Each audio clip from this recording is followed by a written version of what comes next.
ایسا نبی جسے اللہ نے قرآن میں اپنی روح کہا ہے، جس کے نام پر دنیا کا سب سے بڑا مذہب قائم ہوا۔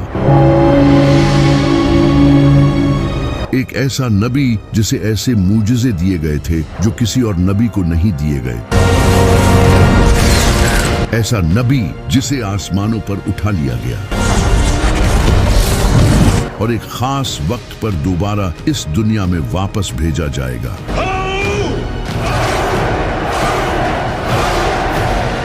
اس کا نام تھا حضرت عیسیٰ علیہ السلام۔ لیکن آخر کس طرح اس انسان کو جو لوگوں کو توحید سکھانے آیا تھا اسی کو خدا بنا دیا گیا، اور کس طرح بائبل کو چینج کر دیا گیا، چلے جانتے ہیں۔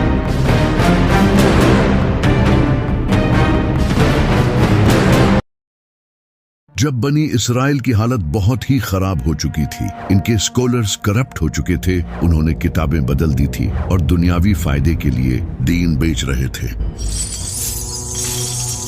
انہوں نے پورے دین کو ہی اپنے مطابق بدل دیا تھا۔ اوپر سے اس وقت فلسطین پر رومن امپائر کی حکومت تھی جو کہ یہودیوں پر بہت ظلم کرتی تھی۔ وہ ان سے بھاری ٹیکس لیتے تھے۔ ان سب کی حالت بہت خراب تھی، لیکن ان کی کتابوں میں ایک مسیحا کے آنے کا ذکر تھا جو انہیں اس ظلم سے آزاد کرے گا۔ تو اس وقت یہودی اس مسیحا کا انتظار کرنے لگے۔ وہ سمجھتے تھے کہ ان کا یہ مسیحا کسی پاورفل بادشاہ یا ایک واریر کی شکل میں آئے گا، لیکن اس کا الٹا ہوا۔ ایک دن ایک پاک دامن نیک عورت کے گھر حضرت جبرائیل ایک خوبصورت انسان کی شکل میں آئے۔ اس عورت کا نام تھا سیدہ مریم علیہ السلام، جو کہ حضرت زکریا علیہ السلام کی پرورش میں بڑی ہوئی تھی۔ حضرت جبرائیل نے انہیں کہا کہ اللہ آپ کو بغیر شادی کیے ایک عظیم بیٹا دے گا۔ سیدہ مریم کافی حیران ہوئی اور اس کے بعد وہ لوگوں سے دور کسی جگہ چلی گئی۔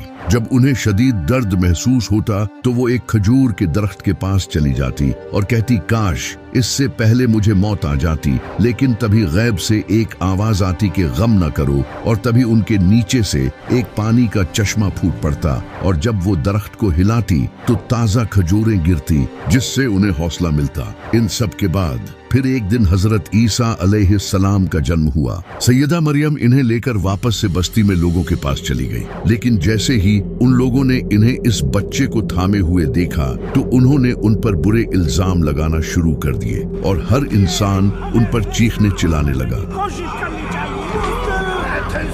یہ دیکھ کر سیدہ مریم پریشان ہونے لگی، لیکن تبھی اللہ کی طرف سے ایک معجزہ ہوا اور ان کی گود میں وہ بچہ بولنا شروع ہو گیا۔ یہ سن کر وہاں سبھی لوگ خاموش ہو گئے، ان کے چہرے حیران اور پریشان تھے، اور اس سے سیدہ مریم کی پاک دامنی ثابت ہو گئی۔ اس کے بعد سیدہ مریم نے حضرت عیسیٰ علیہ السلام کی پرورش کی۔ وہ بچپن سے ہی ایک نیک اور سادہ شریف انسان تھے۔ وہ کم کھانا کھاتے تھے، سادہ کپڑے پہنتے تھے اور اپنا زیادہ وقت عبادتوں میں گزارتے تھے۔ وہ مٹی کے پرندے بنا کر اللہ کی مدد سے انہیں زندہ کر دیتے تھے۔ ان کے پاس اتنا علم تھا کہ صرف 12 سال کی عمر میں ہی وہ اس وقت کے بڑے ٹیچرز کے ساتھ ایسی ڈیبیٹس کرتے تھے کہ ان کی عقل دنگ رہ جاتی تھی۔ اللہ نے انہیں کئی معجزے دیے تھے۔ جب حضرت عیسیٰ علیہ السلام تھوڑے بڑے ہوئے تو انہوں نے اللہ کا پیغام لوگوں تک پہنچانا شروع کیا۔ وہ لوگوں کو توحید سکھانے لگے اور حضرت موسیٰ علیہ السلام کے بتائے لاز سکھانے لگے جنہیں ان پریسٹ نے بدل دیا تھا، اور لوگوں کو ایک دوسرے کے ساتھ اچھائی کرنے کی تعلیم دینے لگے۔ جب لوگ ان کی نبوت پر شک کرتے تو وہ انہیں معجزہ دکھاتے۔ وہ اندھوں اور بہروں کو اللہ کی مدد سے بالکل ٹھیک کر دیتے تھے اور مردوں کو اللہ کی مدد سے زندہ کر دیتے تھے۔ وہ مٹی کے پرندے بناتے اور ان میں پھونک مارتے تو وہ اڑنے لگتے، یہاں تک کہ وہ لوگوں کو یہ تک بتا دیتے تھے کہ انہوں نے کیا کھایا ہے اور اپنے گھروں میں کیا کیا جمع کر رکھا ہے۔ ایک بار تو ان سے کچھ لوگوں نے کہا کہ اگر آپ سچے ہیں تو آسمان سے ہمارے لیے کھانا منگوا دے۔ تبھی اللہ نے ان کے لیے آسمان سے ایک شاندار دعوت اتاری اور کہا کہ اگر اب بھی تم لوگ حق سے منہ موڑو گے تو تمہیں دردناک عذاب دیا جائے گا۔ لیکن جب اس وقت کے پریسٹ نے یہ سب دیکھا تو وہ جان گئے کہ ان سب سے ان کی اصلیت لوگوں کے سامنے آ جائے گی۔ انہوں نے لوگوں کو بے وقوف بنا کر جو دولت جمع کر رکھی تھی اب وہ سب خطرے میں تھی۔